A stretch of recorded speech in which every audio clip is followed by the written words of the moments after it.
দর্শক, এই মুহূর্তে আমরা চলে যেতে যাই গণভবনে। সেখানে শোক দিবসের আলোচনায় বক্তব্য রাখছেন প্রধানমন্ত্রী শেখ হাসিনা।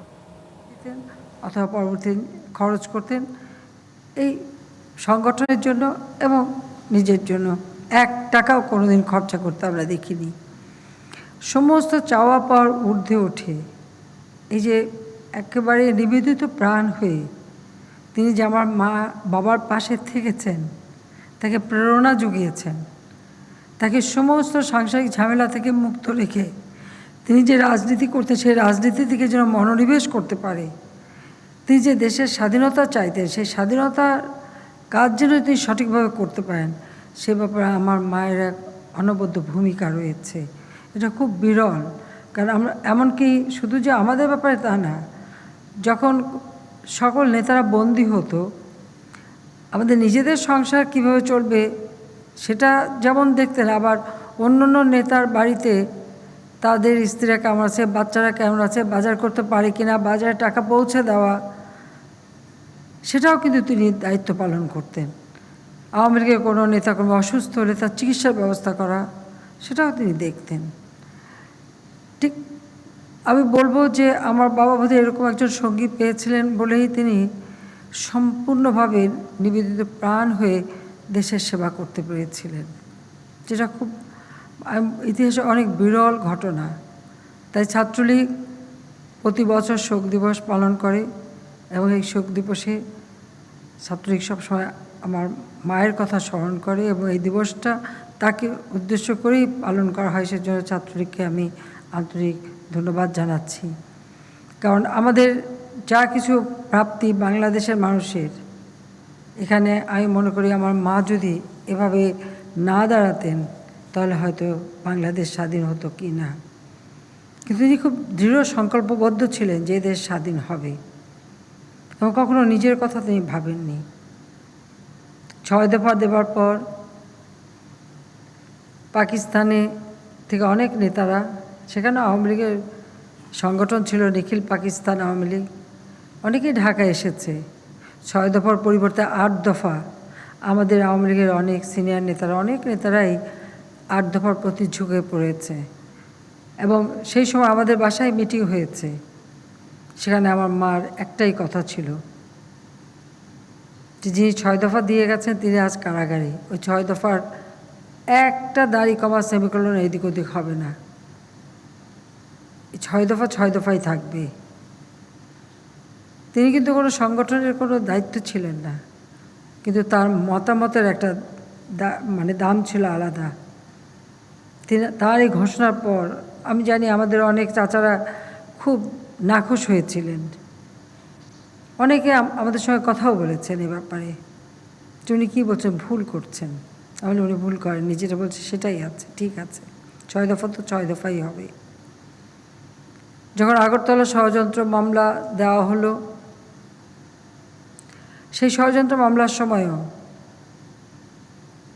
আইয়ুব খান আলোচনা বৈঠক ডাকলো এবং পেরোলে মুক্তি দিয়ে পাকিস্তানে নিয়ে যাবে আলোচনার জন্য।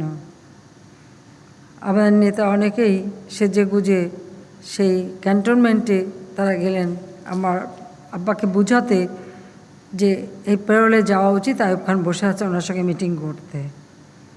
আমার মা খবর পাঠালেন এবং সেই খবরটা আমি নিয়ে গিয়েছিলাম, কারণ আমার ভিতরে যাওয়ার পারমিশন ছিল না। কিন্তু তারপর আমি ওখানে গেটের কাছে যে দাঁড়িয়েছিলাম যে আমার আব্বা যদি একবার আমাকে দেখে তাহলে ঠিক তিনি বুঝবেন যে কোনো একটা বার্তা আমার মা দিয়েছেন। এইটুকু বোঝার একটা তাদের মধ্যে একটা অদ্ভুত আমি বলবো সমঝোতা ছিল। ঠিকই তাই হলো, শুধু একবার একটু কাছে আসতে দিল, আমি খালি বললাম মা এই কথা বলেছেন, বলে ঠিক আছে। তার পরবর্তী যে ঘটনা সেটা আরও মর্মান্তিক, কারণ এই নেতারাই আমাদের বাসায় আসলো। আমার মাকে সরাসরি বলল, আপনি কেমন লোক, আপনি জানেন না ওনাকে মেরে ফেলবে, আপনি তো বিধবা হবেন। মা বলল আমি তো একা বিধবা হব, সঙ্গে আরও 34 জন যে আছে তাদের কি হবে, সেই সাথে বাংলাদেশের কি হবে, আপনারা ভুল করছেন, উনি প্যারোলে যাবেন না, যদি নিতে হয় আগরতলা ষড়যন্ত্র মামলা প্রত্যাহার করতে হবে, তাকে মুক্তি দিতে হবে, তবেই তিনি যাবেন, তাছাড়া যাবেন না, আপনারা দয়া করে ভুল করবেন না। কোনো কোনো নেতা আমার উপরেও খুব মানে রুষ্ট হলেন, আমাকেও জিজ্ঞেস করলেন, তুমি কেমন মেয়ে, তুমি চাও না তোমার বাবা ফিরে আসুক? সেদিন খুব শক্তভাবে বলেছিলাম যে হ্যাঁ, আমার বাবা ফিরে আসুক, আমি চাই আমার বাবা আমার বাবার মতো মাথা উঁচু করেই আসবে। আপনারা কেন ভুল দিচ্ছেন? সেই সময়, এই সমস্ত সময়গুলি আমি দেখেছি আমার মার দৃঢ়তা, আত্মবিশ্বাস এবং রাজনৈতিক পর্যবেক্ষণের ক্ষমতা।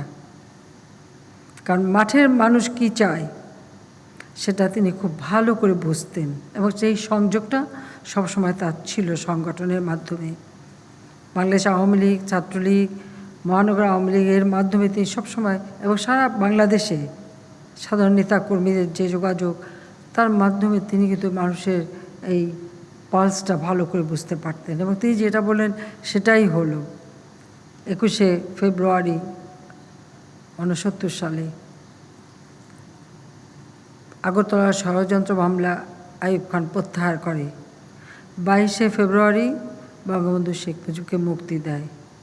কারণ ছাত্রলীগের নেতৃত্বে তখন ছাত্র সংগ্রাম পরিষদ যে গঠিত হয়েছিল, সে 68 সাল থেকেই যে আন্দোলন শুরু, এবং যেখানে গণ অভ্যুত্থান সৃষ্টি হলো 69 সালে, সেই মতিউর, আসাদ সহ কত মানুষ জীবন দিয়ে রক্তের অক্ষরে লিখে গেল। সেখান থেকেই কিন্তু আমরা দেখেছি যে বাঙালির মানে জয় হবার যে সম্ভাবনা।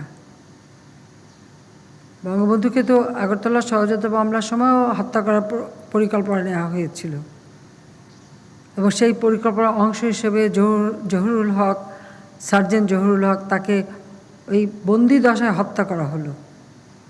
তারপরে কিন্তু মানুষ মাঠে নামলো, সেটা ছিল 15ই ফেব্রুয়ারি।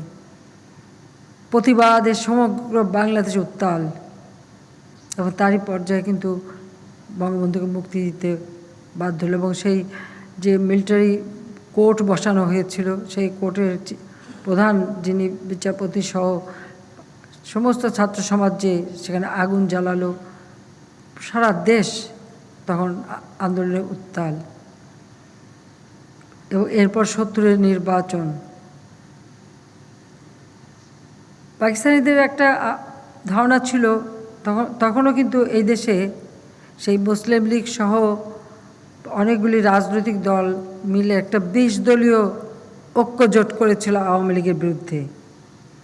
এবং তাদের কাছে ধারণা ছিল যে 20 দলীয় ঐক্যজোট যখন, তারা তো অনেকগুলি সিট পাবে, কাজেই একক সংখ্যাগরিষ্ঠতা আওয়ামী লীগ কখনো পাবে না।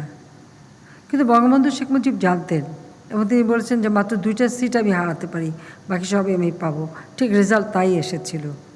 সমগ্র পাকিস্তানের সংখ্যাগরিষ্ঠতা তিনি পেয়েছিলেন। কিন্তু ভুট্টো, ইহাইয়া তারা তো ক্ষমতা দিতে রাজি না, কারণ বাঙালিরা তাদের কাছে সবসময় অবহেলিত। বাঙালিদের হাতে কোনোদিন ক্ষমতা দেবে না। 7ই মার্চের সেই ঐতিহাসিক ভাষণ আমি অনেকবার বলেছি, আবারও বলি, কত মানুষের কত পরামর্শ, কেউ লিখিত নোট দিচ্ছেন, কেউ এটা বলছেন, কেউ ওটা বলছেন, সারাক্ষণ। এমনকি কোনো কোনো ছাত্র নেতারাও এসে বলছেন, লিডার এটাই বলতে হবে, নাহলে মানুষ হতাশ হয়ে যাবে। সেসব একজন ছাত্র নেতাকে আমার আব্বা বলেছিলেন, তার কাঁধে হাত রেখে। তার কথাগুলি এখন আমার মনে পড়ে, আমি কেউ পাশাপাশি ছিলাম। বলেছেন, leader should lead the lad, lad should not lead the leader. কি বলতে হবে আমি জানি, তোমরা যাও, তোমাদের কাজ তোমরা করো। আমাদের সিরাজুল আলম খান এবং আব্দুর রাজ্জাক সহ তোফাল ভাই অনেকেই সেখানে ছিল। সবচেয়ে বেশি লাফাচ্ছিল সিরাজুল আলম খান, তাকেই বঙ্গবন্ধু এই কথাটা বলেছিলেন। কাজী তিনি জানতেন তাকে কী করতে হবে। এবং সেই সময় আমার মা যখন মিটিংয়ে যাবেন, খাবার টাবার দিয়ে তিনি আলাদা একদম যখন কোনো গুরুত্বপূর্ণ মিটিংয়ে যেতেন, আমার মা কিন্তু আমার আব্বাকে সম্পূর্ণ সকলের কাছ থেকে আলাদা করে নিতেন। নিজের ঘরে নিয়ে গেলেন, আমি পাশে পাথার কাছে বসে আস্তে আস্তে মাথায় হাত বুলিয়ে দিচ্ছিলাম, আর মা মোড়াটা টেনে বসলেন পাশে। শুধু বললেন যে তোমার মনে যে কথা আসবে তুমি সেই কথা বলবা, কারণ সারা জীবন সংগ্রাম তুমি করেছো, তুমি জানো কি বলতে হবে। কে কি বললো সে কথা শোনার কোনো দরকার নেই। আর অনেক কথা তখন হলো, কিন্তু মূল কথাটা এটাই ছিল। 7ই মার্চের ভাষণ, সেই ভাষণটা কোনো লিখিত নাই, কোনো নোট নাই, কিছু নাই।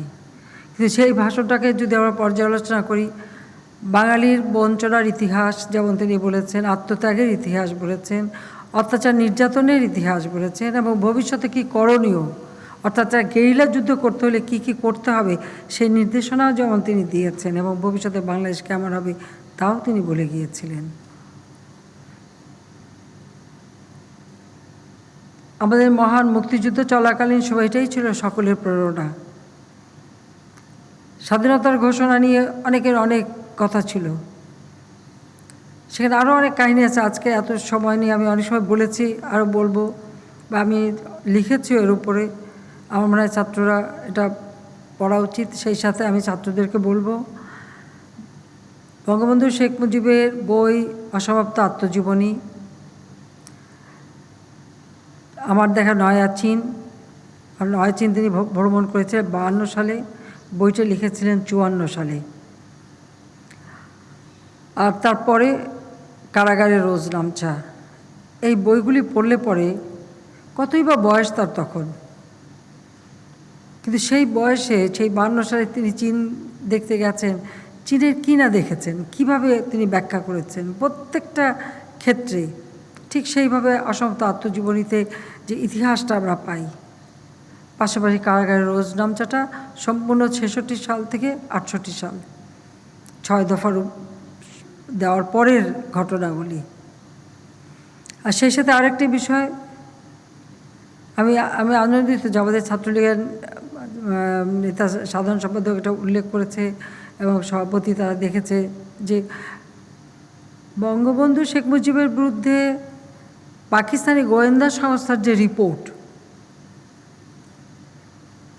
আমি অনেক নেতার রিপোর্ট খুঁজেছি, হয়তো পাতলা একটা ফাইল আর বেশি না, কিন্তু এখানে 48টা ফাইল, মানে 48 খণ্ড 46টা ফাইল আমি পেয়েছি, 40,000-এর মতো পাতা। আমি 96 সালে সরকার আসার পর এগুলি সংগ্রহ করি, কপি করি, তবে ফাইল আবার ফেরত পাঠিয়ে দিই, কিন্তু এগুলো আমার কাছে ছিল। আমি আমার বান্ধবী বেবি মধু দীর্ঘদিন এর উপরে কাজ করি এবং সেগুলি এখন আমরা প্রকাশ করছি। পৃথিবীর ইতিহাসে বোধহয় কখনো কোনো নেতার বিরুদ্ধে কোনো গোয়েন্দা সংস্থার রিপোর্ট কখনো কেউ প্রকাশ করেনি, কিন্তু আমি যেটা দেখলাম যে এই রিপোর্টটা শুধু ওনার বিরুদ্ধে রিপোর্ট, কিন্তু এই বিরুদ্ধে রিপোর্টের মধ্য দিয়ে কিন্তু আমরা আমাদের ইতিহাসের সত্যকে খুঁজে বের করতে পারি। তার কারণ হলো, যেভাবে বঙ্গবন্ধু শেখ মুজিবের নাম বাংলাদেশের ইতিহাস থেকে মুছে ফেলা হয়েছে, ভাষা আন্দোলনে তার অবদান সেটা মুছে দেওয়া হয়েছিল, এদেশের স্বাধীনতা আন্দোলন, মহান মুক্তিযুদ্ধের বিজয়, সব কিছু থেকে তার নাম শুধু মোছেনি। 7ই মার্চের ভাষণ, যে ভাষণ আজকে সারা বিশ্বে মানে আন্তর্জাতিক প্রামাণ্য দলিলে স্থান পেয়েছে বিশ্বের সর্বশ্রেষ্ঠ ভাষণ হিসেবে, সেই ভাষণও বাংলাদেশে একসময় নিষিদ্ধ করা হয়েছিল। এটাই হচ্ছে আমাদের জাতি হিসেবে দুর্ভাগ্য। পৃথিবীর বহু নেতার ভাষণ সবগুলি কিন্তু লেখা এবং তৈরি করা, আর এই ভাষণটা তিনি সম্পূর্ণ নিজে দাঁড়িয়ে বলেছেন।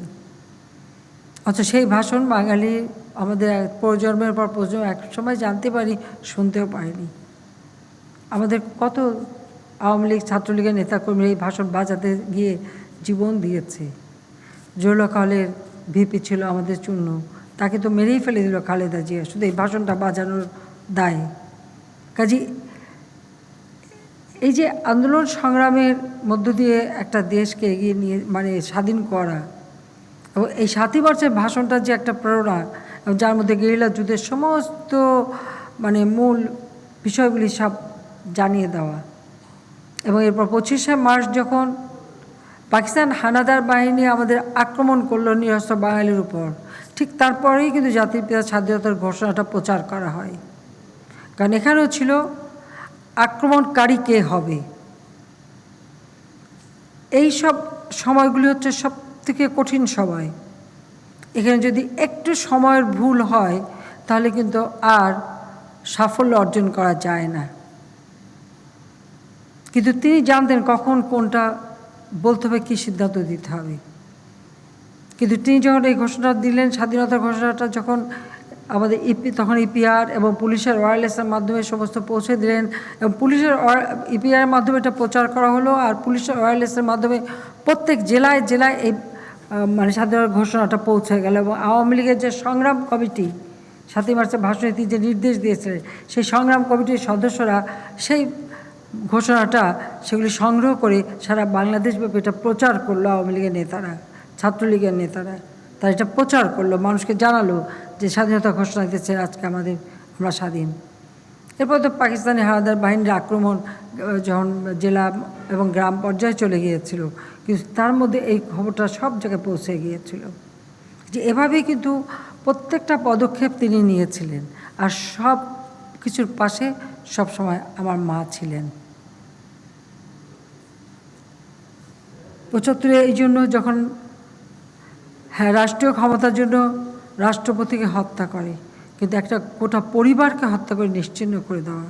আমার দুর্ভাগ্য, আমি আর রেহানা মাত্র 15 দিন আগে দেশ ছেড়ে বিদেশে গিয়েছিলাম। মাত্র 2 মাসের জন্য আমাদের যাওয়া।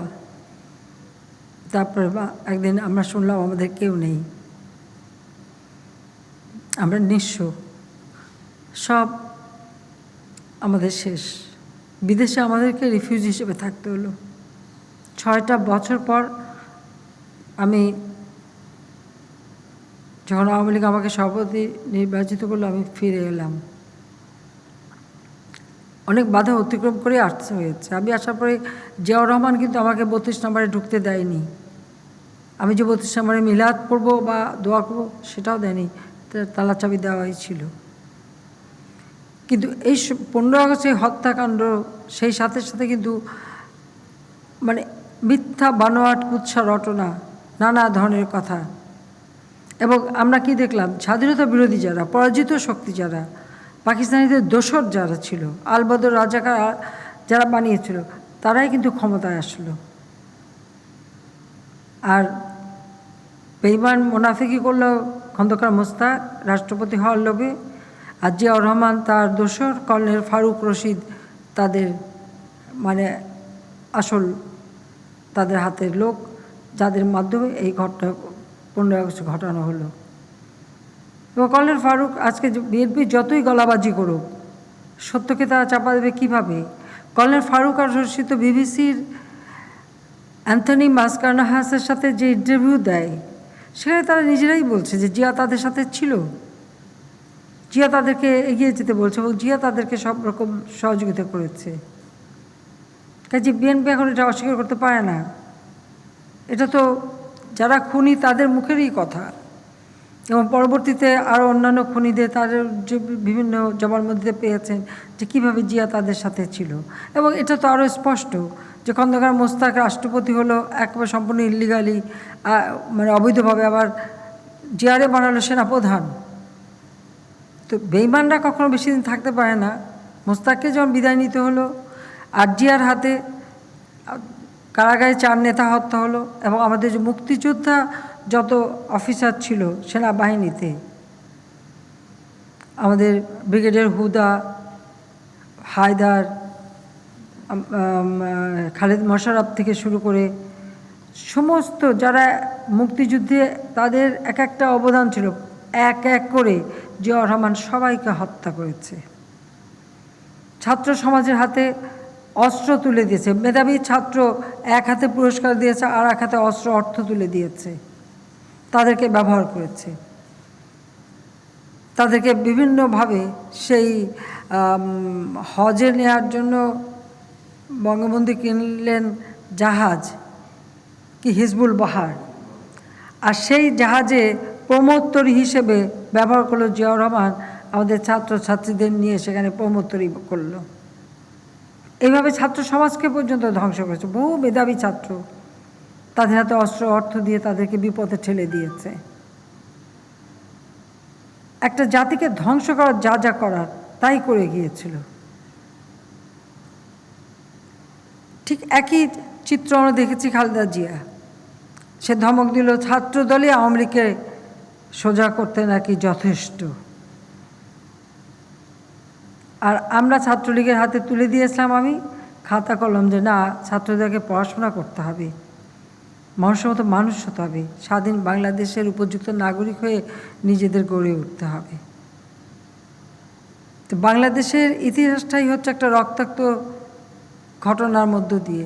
বাংলাদেশে ৭৫ সালের পর ১৮-১৯ বার কু হলো, আর যতবার কু হয়েছে সেনাবাহিনীর হাজার হাজার সৈনিক এবং অফিসারদের নির্বিচারে হত্যা করা হয়েছে। কেউ প্রতিবাদ করেনি, বরং জিয়ার প্রশংসা পঞ্চমুখ, আর এটাই নাকি গণতন্ত্র। আমাদের ছাত্রলীগের মফিজবাবু, ঢাকা সিটি ছাত্রলীগ, নারায়ণগঞ্জের মামুন, আমাদের যুব নেতা মৌলভী সৈয়দ, চট্টগ্রামের যুবলীগের নেতা ফজলুর রহমান পটল, বগুড়া, এরকম বহু নেতাকর্মী সারা বাংলাদেশে খুঁজে খুঁজে, তারা সবাই মুক্তিযোদ্ধা, তারপর তাদেরকে নির্মমভাবে হত্যা করেছে, লাশ গুম করেছে। মফিজ বাবু এদের লাশ তার পরিবার কোনোদিন পায়নি। তো গুম খুনের কথা যারা বলে তাদের প্রশ্ন যে এই গুম খুনটা শুরু করেছে কে? এ তো জিয়াউর রহমানই শুরু করেছে। সেনাবাহিনীর অফিসাররা ছুটিতে ছিল, চলে আসছে, তাদেরকে মেরে ফেলে দিয়েছে, তাদের পরিবার লাশও পায়নি। সাধারণ সৈনিক, তাদেরকে হত্যা করেছে, তাদের পরিবার লাশ পায়নি, এবং তারাও চাকরি করছে, আর কিচ্ছু পায়নি, মানবিত জীবনযাপন করেছে তারা। এইভাবে সারা দেশকে তারা রক্তাক্ত করেছে শুধু ক্ষমতাকে নিষ্কণ্টক করবার জন্য। আর তার একই চরিত্র দেখি খালেদা জিয়ার, একের পর এক রকম হত্যাকাণ্ড। অপারেশন ক্লিন হার্টের নামে কত মানুষকে হত্যা, এবং সেখানে ইন্ডেমনিটি। বঙ্গবন্ধুর হত্যাকারীদের ইন্ডেমনিটি দিয়ে গিয়েছিল জিয়াউর রহমান এবং পুরস্কৃত করেছিল। আর খালেদা জিয়া ২০০১ সালে ক্ষমতায় এসেই অপারেশন ক্লিন হার্টের নামে যাদেরকে দিয়ে এরকম মানুষ হত্যা করিয়েছে তাদেরকে আবার ইন্ডেমনিটি দিয়েছে, পুরস্কৃত করেছে। কাজে এদের জিয়ার স্ত্রী, জিয়ার ছেলে সবগুলিই হচ্ছে তাদের হাতের রক্তের দাগ, এবং তারা এভাবেই রাজনীতি করেছে। শিক্ষা দীক্ষা তো নাই, শুধু এই গুন্ডামি আর অত্যাচার আর এই খুনের রাজত্বই তারা কায়েম করতে চেয়েছিল। এবং তাদের অপকর্ম, এটা তো ভাষায় বর্ণনা করা যাবে না। অগ্নি সন্ত্রাসে মানুষকে পুড়িয়ে পুড়িয়ে হত্যা করেছে। আমি এইটুকু বলবো যে এই দেশটাকে আমরা চেয়েছি জাতির পিতার আদর্শ নিয়ে যেন দেশটা এগিয়ে যায়, সেই জন্য আমাদের সকল প্রচেষ্টা। আমরা ক্ষমতা আসার পরে আমরা তো প্রতিশোধ নিতে যাইনি, আমরা দেশের উন্নয়নের দিকে নজর দিয়েছি। শিক্ষা দীক্ষা সব দিক থেকে যে জাতি যেন এগিয়ে যায় সেদিকে আমরা নজর দিয়েছি। আমরা দেশকে খাদ্য স্বয়ংসম্পূর্ণ করেছি। ৯৮ সালে যখন প্রথম দেশকে খাদ্য স্বয়ংসম্পূর্ণ করলাম, পার্লামেন্টে খালেদা জিয়া, তার অর্থমন্ত্রী সাইফুর রহমান, তারা বলল খাদ্যে স্বয়ংসম্পূর্ণ ভালো না, বিদেশ থেকে সাহায্য পাওয়া যাবে না। তা আমি ওটা বললাম, জাতিপিতা বলেছেন ভিক্ষুক জাতির ইজ্জত থাকে না, তা আমরা ভিক্ষা করে চলতে চাই না, নিজের পায়ে দাঁড়াতে চাই। এটা হচ্ছে রাষ্ট্রীয় নীতির ব্যাপার, এবং এটা যে ইচ্ছে করলে পাওয়া যায় সেটা আমরা প্রমাণ করেছি। যে একটা দেশকে সুষ্ঠুভাবে পরিচালনা করলে সম্মান ফিরে আসায়, যে সম্মান ভুলুণ্ঠিত করেছিল ৭৫-এ জাতিপিতাকে হত্যার মধ্য দিয়ে, আমরা সেই হত্যাকারীদের বিচার করেছি, এবং হত্যাকারীদের বিচারের মধ্য দিয়ে বাংলাদেশে যে ন্যায় বিচার হয় সেটা আমরা নিশ্চিত করেছি। এখনও কিছু আসামি পলাতক আছে, কিন্তু তারপর সে হত্যাকারীদের বিচার করেছে। হ্যাঁ, এটা ঠিক যে ষড়যন্ত্রের সাথে যারা জড়িত হয়তো সেগুলি এখনও খুঁজে পাওয়া যায়নি, তবে ইতিহাস একদিন বেরোবে, সব খবরও বেরোবে, এগুলি পাওয়া যাবে, এটা এক সময় না এক সময় আসবে।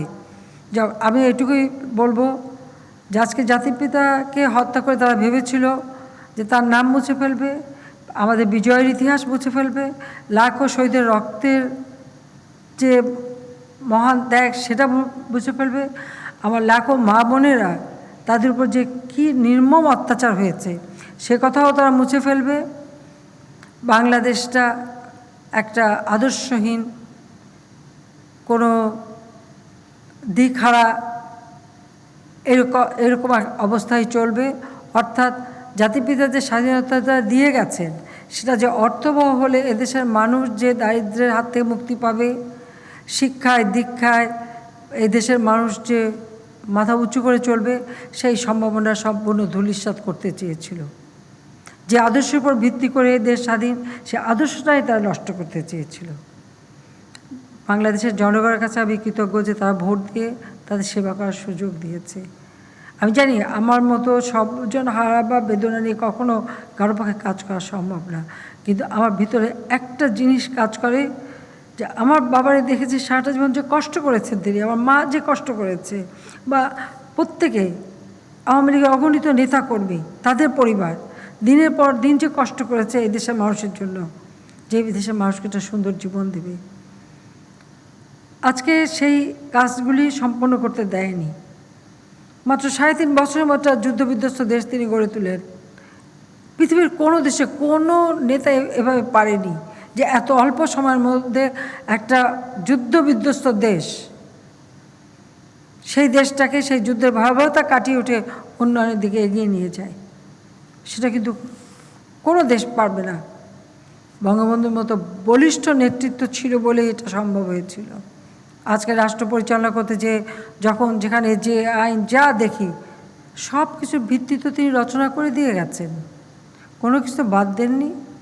সমুদ্র সীমা আইন, আমরা স্যাটেলাইট পাঠিয়েছি উপরে, আজকে সেই ভূ উপগ্রহ কেন্দ্র, আমাদের স্থল সীমানা চুক্তি, সবই তো তিনি করে দিয়ে গেছেন, কোনো কিছু তো বাদ যায়নি। তো এত অল্প সময় এত আইন এত নীতিমালা তিনি কীভাবে করলেন আমার কাছে অবাক লাগে।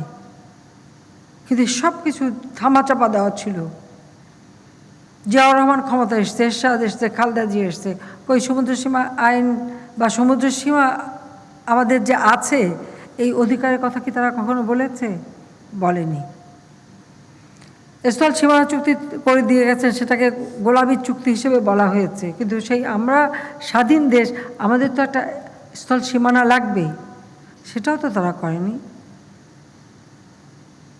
ক্ষমতাটা ছিল তাদের ভোগের বস্তু, আর আমার কাছে ক্ষমতাটা হচ্ছে একটা দায়িত্ব দেশের জনগণের জন্য, দেশের মানুষের জন্য। তাই আমি বলবো, রাজনীতি যারা করবে তাদের ভিতরে যদি দেশপ্রেম না থাকে আর দেশের মানুষের জন্য যে কোনো ত্যাগ স্বীকারের মনোভাব না থাকে, তো সেই নেতৃত্ব কখনো, হ্যাঁ সময় অল্প সময়ের জন্য বেশ জ্বলে ওঠা যায়, কিন্তু ওটা আবার নিভে যায়, সেটা মানুষকে কিছু দিতে পারে না। আর মানুষকে দিতে গেলে নিজের কথা বলতে হবে, দেশের মানুষের কথা ভাবতে হবে, মানুষের জন্য কাজ করতে হবে। কি পেলাম কি পেলাম না, মূল্যায়ন হলো কি হলো না, সেই চিন্তা করলে মানুষের জন্য কিছু করা যায় না। কিন্তু মানুষের জন্য কাজ করলে একদিন না একদিন অবশ্যই মূল্যায়ন হয়, এটাকেও বাধা দিতে পারে না। জাতির পিতা তো কখনো কিছু চাননি, পিছনে ফিরে তাকাননি, তিনি কাজ করে গেছেন। যখন ঢাকা বিশ্ববিদ্যালয় থেকে তাকে বহিষ্কার করা হলো, আমার দাদা বলেছিলেন যে তুমি বিলাতে যাও, ব্যারিস্টারি পড়ে আসো, তোমার সব খরচ আমি দেব। আমার দাদাই দিতে চেয়েছেন, তিনি কিন্তু যান নাই, বলতে আমার দেশের জন্য কাজ করতে হবে, আমি এতদিন বাইরে যেয়ে থাকতে পারবো না। এইভাবে তিনি নিজের জীবনটাকে উৎসর্গ করেছে এদেশের মানুষের জন্য। অথচ 15 আগস্ট যখন এই হত্যাকাণ্ড ঘটার পর কত মিথ্যা অপবাদ ছড়ানো হয়েছে, আজকে কোথায়? সব মিথ্যা কিন্তু মিথ্যাই রয়ে গেছে, সত্য আজকে উদ্ভাসিত, আজকে দেশে আন্তর্জাতিকভাবে সেই সত্য প্রকাশ হয়েছে। কাজে আত্মত্যাগ কখনো বৃথা যায় না। আমাদের প্রচেষ্টা যে আমরা চাই আমাদের দেশটা এগিয়ে যাক, এবং সবসময় বিশ্বের সাথে তাল মিলিয়ে আমাদের চলতে হবে। আমরা ডিজিটাল বাংলাদেশ গড়ে তুলব, এটা আমাদের নির্বাচনী ইস্তেহারে ছিল। আজকে ডিজিটাল বাংলাদেশ গড়ে তুলেছি বলেই তো আজকে এই যে আমরা ভিডিও কনফারেন্সিংয়ের মাধ্যমে আমরা কথা বলতে পারছি। এটা যদি না হতো তাহলে তো সবাই সব কিছু স্থবির হয়ে পড়ে থাকতে হতো। আমি আমাদের ছাত্রলীগকে ধন্যবাদ জানাই যে আমি যখন বলেছি, যখন কোভিডের জন্য মানুষ নিজে আত্মীয় স্বজন তার আপনজনের লাশ ফেলে চলে যায়, কাফন দাফনের ব্যবস্থা হয় না, ছাত্রলীগের ছেলেরা সেখানে ছুটে গেছে, নিজের জীবনের সব মায়া ত্যাগ করে এই মৃতদের তাদের কাফন দাফনের ব্যবস্থা করেছে, সৎকারের ব্যবস্থা করেছে। সেজন্য আমি ছাত্রলীগকে আন্তরিক ধন্যবাদ জানাচ্ছি। যখন আমার কৃষকরা চারিদিকে, যেহেতু আমরা জানি যে এখন লকডাউন, কোথাও যাতায়াত বন্ধ, গাড়ি ঘোড়া বন্ধ, যারা ধান কাটতে যাবে ধান কাটতে যেতে পারে না। আমরা যেমন আয়োজন করেছি সরকারিভাবে ধান কাটতে যাওয়ার, সাথে সাথে ছাত্রলীগকে আবার নির্দেশ দিয়েছি যে যেখানে আছে যার যার এলাকা সবাইকে কৃষকের পাশে দাঁড়াতে হবে, ধান কাটতে হবে। আমি ধন্যবাদ জানাই ছাত্রলীগকে, কোনো অহমিকা তো কাজ করেনি, সবাই তো কৃষকের কাছে ছুটে গেছে এবং ছুটে যেয়ে তোমরা সেই কৃষকদের পাশে দাঁড়িয়েছো এবং ধান কেটে তাদের ঘরে তুলে দিয়েছো, তাদের পাশে থেকেছো। এটাই বলে দেশ সেবা, যে তোমরা সব কিছু ভুলে যে চলে গেলা কৃষকের পাশে দাঁড়ালা। তোমাদের সাথে সাথে পরবর্তীতে আমাদের যুবলীগ গেছে, স্বেচ্ছাসেবক লীগ, কৃষক লীগ, তারাও গেছে, আওয়ামী লীগ তো গেছেই। বন্যার সময় রিলিফের জন্য প্রত্যেকে যার যার সাধ্যমতো রিলিফ পৌঁছে দিয়েছ। করোনার কারণে যারা একেবারে দরিদ্র হাত পাততে পারে তারা একরকম, কিন্তু যারা হাত পাততে পারে না, চাইতে পারে না, তাদের ঘরে ঘরে খাবার পৌঁছে দেওয়া বা তাদের ঘরে পণ্য পৌঁছে দেওয়া, সেটাও আমাদের ছাত্রলীগ তোমরা ভালোভাবে করেছো। সেটা সত্যি খুব আমি আনন্দিত, তোমাদেরকে আমি ধন্যবাদ জানাই যে তোমরা যে এই যে কাজগুলি বলার সাথে সাথে তোমরা যে মাঠে নেমে গেছো এবং কাজ করেছো এবং সারা বাংলাদেশের ছাত্র নেতাকর্মী যে করেছে, এটা আমি বলবো তোমরা একটা দৃষ্টান্ত স্থাপন করেছো আগামী প্রজন্মের জন্য, যে কোনো কাজই অবহেলার না, নিজের কাজ নিজে করতে হয়। যা খেয়ে আমাদের জীবন বাঁচে, ক্ষুণ্ণবৃত্তি হয়, সেটার জন্য আমরা নিজেরা কাজ করবো, এতে লজ্জার কি আছে? এ কাজ কখনো কোনো কাজ অবহেলার না, কিন্তু তোমরা সেটা করতে পেরেছো। মানে এই যে একটা ভয় বা ভীতি কাজ করেনি, অহমিকা কাজ করেনি, সেগুলি জয় করে মানুষের পাশে দাঁড়ানো, এটাই তো সবথেকে বড় কথা। সেটা তোমরা করতে সক্ষম হয়েছ। আমরা চেষ্টা করে যাচ্ছি, ইতিমধ্যে আমরা বাজেট দিয়েছি, যদিও স্কুল ক্লাস নাই, তবুও আমরা কিন্তু আমাদের ছাত্রছাত্রীদের উপবৃত্তি সেটা আমরা দিয়ে যাচ্ছি। করোনার সময় অনেকেই তো আয় রোজগার নেই, আগামী ডিসেম্বরে আমরা সিদ্ধান্ত নিয়েছি যে আমাদের ছাত্রছাত্রীদের জন্য, বিশেষ করে স্কুলের ছাত্রছাত্রীদের জন্য আমরা আরও কিছু প্রণোদনা দেব, কাপড় চোপড় কেনার ব্যবস্থা আমরা করে দেব, যাতে গার্জিয়ানরা তাদের ছেলে মেয়েদের কাপড় চোপড় দিতে পারে, স্কুলের পোশাক দিতে পারে, সে ব্যবস্থাটা আমরা নেব। সেই সাথে সাথে আমাদের শিক্ষা ব্যবস্থাটাকে আমরা ব্যাপকভাবে সম্প্রসারণ করেছি। বাংলাদেশে মেডিকেল বিশ্ববিদ্যালয় ছিল না, আজকে বাংলাদেশে আমরা মেডিকেল বিশ্ববিদ্যালয় করেছি। প্রত্যেকটা বিভাগে একটা করে মেডিকেল বিশ্ববিদ্যালয় হবে। আমরা ভোকেশনাল ট্রেনিংকে সবথেকে গুরুত্ব দিয়েছি, আমরা শিক্ষা নীতিমালা নিয়েছি, সেখানে আমরা ট্রেনিংয়ের ব্যবস্থা করছি। পলিটেকনিক ইনস্টিটিউট, ইঞ্জিনিয়ারিং কলেজ এবং আমরা টেকনিক্যাল কলেজ, ভোকেশনাল ট্রেনিংয়ের জন্য স্কুল কলেজের ব্যবস্থা করে স্বল্পকালীন, দীর্ঘমেয়াদী নানাভাবে এবং ডিপ্লোমা কোর্স আমরা সেটা চালু করছি। আমরা ডিজিটাল বিশ্ববিদ্যালয় করে দিয়েছি।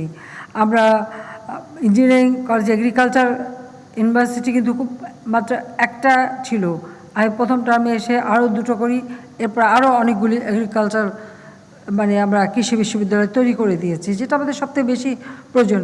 গবেষণার উপরে আমরা গুরুত্ব দিয়েছি এবং গবেষণার জন্য আলাদা বাজেট আমরা রেখেছি। আর যতই আমরা উন্নতি করি, সায়েন্স এবং টেকনোলজি এটা না শিখলে কখনো মানে আমরা এগোতে পারবো না, যুগের সঙ্গে তাল মেলাতে পারবো না। আমরা সায়েন্স অ্যান্ড টেকনোলজি ইউনিভার্সিটিও আমরা তৈরি করে দিয়েছি। আমরা veterinary and animal science, digital, ইসলামী আরবি, মেরিটাইম, প্রফেশনাল এবং সেই সাথে সাথে বঙ্গবন্ধু এভিয়েশন ও অ্যারোস্পেস ইউনিভার্সিটি সেটাও আমরা করে দিচ্ছি। ফ্যাশন টেক্সটাইল ইউনিভার্সিটি সেটা করে দেওয়া হচ্ছে। এরকম বিষয়ভিত্তিক অনেক পাবলিক এবং বেসরকারি খাতে আমরা বিশ্ববিদ্যালয় করে উচ্চশিক্ষার সুযোগ সৃষ্টি করে দিচ্ছি। সাথে সাথে আমাদের ছেলেমেয়েরা যাতে বহুমুখী শিক্ষাটা নিতে পারে এবং কর্মসংস্থান বাইরে যেতে হয়, স্কিল্ড যাতে হয়, তার ব্যবস্থা আমরা করে দিচ্ছি। আজকে আমরা স্যাটেলাইট দিয়েছি, আমরা সাবমেরিন কেবল দিচ্ছি, 1 হয়ে গেছে, 2 ব্রডব্যান্ড নিয়ে আসছি, এখন প্রতি ইউনিয়ন পর্যায় পর্যন্ত আমরা পৌঁছে দিচ্ছি। আউটসোর্সিংয়ের মাধ্যমে আমাদের ছেলেমেয়েরা আজকে অর্থ উপার্জন করতে পারে। 9টা ভাষা দিয়ে অ্যাপস তৈরি করে দেওয়া হয়েছে, বিভিন্ন ভাষার সাথে শিখতে পারে। অর্থাৎ শিক্ষার মাধ্যমে আমাদের দেশকে আমরা এগিয়ে নিয়ে যেতে চাই, সেদিকে লক্ষ্য রেখে আমরা বিভিন্ন ব্যবস্থা হাতে নিয়েছি।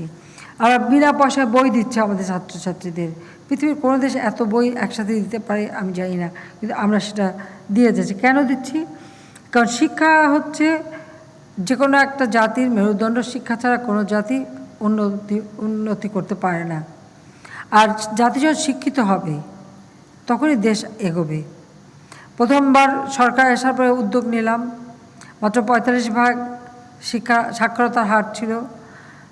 অল্প সময়ের মধ্যে 65.5% উন্নীত করতে সক্ষম হয়েছিলাম। ইউনেস্কো আমাদের পুরস্কারও দিয়েছিল। দুঃখের বিষয় 2001-এ আমরা ক্ষমতা আসতে পারিনি। বিএনপি আসলো, সাক্ষরতার হার যথারীতিভাবে আবার কমিয়ে দিল। দ্বিতীয়বার ক্ষমতা এসে শিক্ষা নীতিমালা দিলাম। মাদ্রাসা শিক্ষা তাকেও আমরা স্বীকৃতি দিয়েছি, কারণ তারাও আমাদের ছেলে মেয়ে এই দেশের, তারাও একটা স্বীকৃতি দাবি করতে পারে, আশা করে, সেটাও তাদের ব্যবস্থা করে দিচ্ছি। তাদেরও শিক্ষা আধুনিক করে দিচ্ছি। সেই সাথে ছেলে মেয়েদের শিক্ষাকে আমরা মাল্টিমিডিয়া ক্লাসরুম, আমরা বিভিন্ন এই বিশেষ করে আমাদের আইটি সেক্টরটা, ডিজিটাল সেক্টরটা, এই সেক্টরের উপর বেশি গুরুত্ব দিয়েছি, কারণ এটাই এখন আধুনিক যুগে সবথেকে বেশি প্রয়োজন।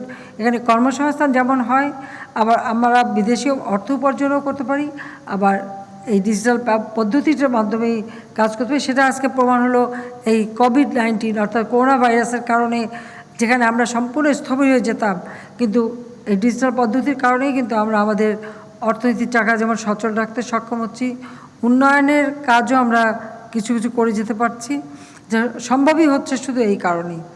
আজকে বিদ্যুৎ আমরা 97% মানুষের ঘরে পৌঁছে দিয়েছি। আমাদের লক্ষ্য জাতির পিতার জন্ম শতবার্ষিকী আমরা হয়তো সবাই উদযাপন করতে পারিনি, কিন্তু আমরা প্রত্যেকটা ভূমিহীন মানুষের ঘর তৈরি করে দেব, আর সেই সাথে প্রত্যেকের ঘরে বিদ্যুতের ব্যবস্থা আমরা করে দেব। কোনো মানুষ গৃহহারা থাকবে না। আর সেই সাথে বৃক্ষরোপণের কথা আমরা ঘোষণা দিয়েছি। আমি আবারও ছাত্রলীগকে ধন্যবাদ জানাই। ব্যাপকভাবে তোমরা সবাই বৃক্ষরোপণ করে যাচ্ছ, এবং এটা কিন্তু অব্যাহত রাখতে হবে। পরিবেশ রক্ষা করা এটা আমাদের দায়িত্ব, এবং এই কাজটা ছাত্রলীগকে সবসময় করে যেতেই হবে। অনবরত যার যার নিজের এলাকায় লাগাও, কিন্তু গাছ লাগানো এবং প্রকৃতির ভারসাম্য রক্ষা করা। আরেকটা হচ্ছে যে করোনা ভাইরাসের কারণে যে অর্থনৈতিক একটা সারা বিশ্বব্যাপী মন্দা দেখা দিচ্ছে, বাংলাদেশে আমি বলে দিচ্ছি আমাদের জমি আছে, আমাদের ফসল উৎপাদন করে নিজের খাবারের ব্যবস্থাটা নিজেরা আমরা করব, যাতে করে এই খাবারের জন্য হাহাকার না হয়, মানুষের দ্বারস্থ না হতে হয়। তার জন্য আমাদের ব্যবস্থা আমাদের নিজেদেরই করে যেতে হবে। পেটে খেলে পেটে সয়, এটাই তো বলে, সেইটাও আমাদের করতে হবে। কাজে যে যেখানে আছে 1 ইঞ্চি জমি যেন অনাবাদি না থাকে, এবং যে যেটা পারে সেটা করতে হবে। এবং ছাত্রলীগকে আমি এটা বলবো যে লেখাপড়া শিখতে হবে। হ্যাঁ, এখন যেহেতু ক্লাস বন্ধ, স্কুল বন্ধ, আমরা অনলাইনে কিছু ক্লাসের কোনো কোনো বেসরকারি বিশ্ববিদ্যালয় শুরু করেছে। আমরা টেলিভিশনের মাধ্যমে ক্লাস নিচ্ছি, যেমন সংসদ টেলিভিশন। এখন সংসদ বেশি চলে না, কাজে সারাদিন সেখানে বিভিন্ন ক্লাসগুলি হচ্ছে, সেগুলি সবাই যারা স্কুলে আছে অনুসরণ করতে পারে। কিন্তু পড়াশোনা তারপরেও চালিয়ে যেতে হবে, কারণ পড়াশোনা অভ্যাসটা যেন নষ্ট না হয়। একটু অবস্থা ভালো হলে হয়তো আমরা স্কুল কলেজ খুলে দিতে পারবো, কিন্তু এই মুহূর্তে আমি মনে করি যে প্রত্যেকের জীবন বাঁচানোটা হচ্ছে সবার আগে দায়িত্ব। এই সংক্রামক ব্যাধি থেকে মুক্ত হওয়ার জন্য স্বাস্থ্যবিধিটা মানতে হবে। অন্ততপক্ষে সবাইকে যে যেখানে যাক মুখে এই মাস্কটা পরে যেতে হবে। আমি এখন খুলে কথা বলছি কারণ আমার আশেপাশে কেউ নাই, কাজে আমি এখন আছি, এভাবে কথা বলার সময় কেউ নাই বলে আমার পক্ষে সম্ভব। তো সেটা মাথায় রাখতে হবে যে একসাথে যেখানে হবে মাস্কটা পরে থাকা, যেন সংক্রামকটা কারণে হাত ধরতে পারে, এবং স্বাস্থ্য সুরক্ষা দিকে বিশেষভাবে দৃষ্টি রাখা, সাবান দিয়ে হাত ধোয়া, স্যানিটাইজার ব্যবহার করা, হাঁচি কাশি আসলে কনুই ব্যবহার করা, এভাবে সব কিছু দিকে নজর রাখতে হবে। এবং আমি মনে করি আমাদের ছাত্ররা এবং ছাত্রকর্মীরা গ্রামে গঞ্জে যারা বসবাস করে তাদেরকে এই ব্যাপারে আরও সচেতন করতে হবে, উদ্যোগ নিতে হবে নিজেদের, কারণ বাবা মারা তাদের কথা শোনে, পাড়া প্রতিবেশী শোনে। কাজে আমার ছাত্রীকে এই ব্যাপারটা সচেতন হতে হবে। যাক, আমি অনেক অনেক অনেক কথা বললাম। আমি শুধু এটুকু বলবো যে জাতিপিতা কিন্তু শুধু দিয়েই গেছেন, কিছু নিয়ে যাননি। কারণ তাকে হত্যার পর যারা 15 আগস্টে শাহাদাত বরণ করেছে কাউকে কিন্তু কোনো কাফন দাফনও দেওয়া হয়নি, জানাজাও দেওয়া হয়নি। যেহেতু আমার বাবার লাশটা টুঙ্গিপাড়া গিয়েছিল, সেখানে মৌলানা সাহেব এবং যারা আশেপাশে এসেছিলেন অল্প 4-5 জন ছিল, তারা জোর করেছিল বলে তাকে একটু গোসলের সুযোগ দিয়েছিল, কিন্তু কাফনের কাপড় সেটা কেনার মতো সেখানে দোকানও ছিল না, খোলাও ছিল না, কারফিউ দেওয়া হয়েছিল। বাংলার গরিব মা তাদেরকে যে রেড ক্রিসেন্টের মাধ্যমে রিলিফ দিতেন, সেই রেড ক্রস হসপিটাল, আমার দাদি নামে একটা হসপিটাল করা হয়েছিল, সেখানে বেশ কিছু এই কাপড় রাখা ছিল। সেখান থেকে কয়েকটা কাপড় নিয়ে এসে সেই রিলিফের কাপড় পাড় ছেড়ে, সেই শাড়ির পাড় ছেড়ে সেই কাপড় দিয়েই আমার বাবাকে কাফন দেওয়া হয়েছিল। অর্থাৎ তিনি তার ওই গরিব মা, গ্রামের মানুষ, দরিদ্র মানুষ, তাদের যেটুকু দিতে পারতেন সেই কাপড়টা জড়িয়েই কিন্তু তিনি চলে গেছেন। বাংলার মানুষের কাছ থেকে কিছু নিয়ে যাননি, দিয়েই গেছেন, শেষ পর্যন্ত রক্তটাও দিয়ে গেছেন। কাছে আমি এটুকুই বলবো, কোনো আত্মত্যাগ বৃথা যায় না। তিনি যে স্বপ্ন দেখেছেন এদেশের মানুষের জীবন মান উন্নত করবে, ওইটাই একমাত্র আমার লক্ষ্য, যে দেশের মানুষের ভাগ্য পরিবর্তন করে তার স্বপ্নের সোনার বাংলা যেন করতে পারি। এবং ছাত্রলীগের আজকের যারা নেতৃত্ব এবং আগামী দিনেও যারা নেতৃত্ব আসবে, তাদেরকে এটুকুই বলবো যে দেশপ্রেমে উদ্বুদ্ধ হয়ে জাতির পিতা আদর্শ বুকে নিয়ে ছাত্রলীগের মূল মন্ত্র ধারণ করে তোমরা এগিয়ে যাবে, সেটাই আমি চাই। ত্যাগের মধ্য দিয়েই শান্তি, ভোগের মধ্যে না, এই কথাটা সকলে মনে রাখবে। এবং জাতির পিতার আদর্শ নিয়ে যদি চলো, দেশের মানুষকে কিছু দিতে পারবে। দেশের ভবিষ্যৎটা যেভাবে আমরা তোমাদের তরুণ প্রজন্মের জন্য এই দেশকে গড়ে দিয়ে যেতে চাচ্ছি, ডিজিটাল বাংলাদেশের মাধ্যমে তোমাদের নতুন প্রজন্মের কর্মসংস্থান থেকে শুরু করে শিক্ষা, স্বাস্থ্য বা তাদের সব দিকে আমরা লক্ষ্য রাখছি, ঠিক সেইভাবে দেশটা যেন এগিয়ে যায়, সেটাই তোমাদের কাছ থেকে আমরা আশা করি। তোমরা সেইভাবেই করবে, কথা বলে জাতির পিতার প্রতি আবারও শ্রদ্ধা জানিয়ে, 15ই আগস্টের শাহাদাত বরণকারী সকলের প্রতি শ্রদ্ধা জানিয়ে আমার বক্তব্য আমি শেষ করছি। জয় বাংলা, জয় বঙ্গবন্ধু, বাংলাদেশ চিরজীবী হোক।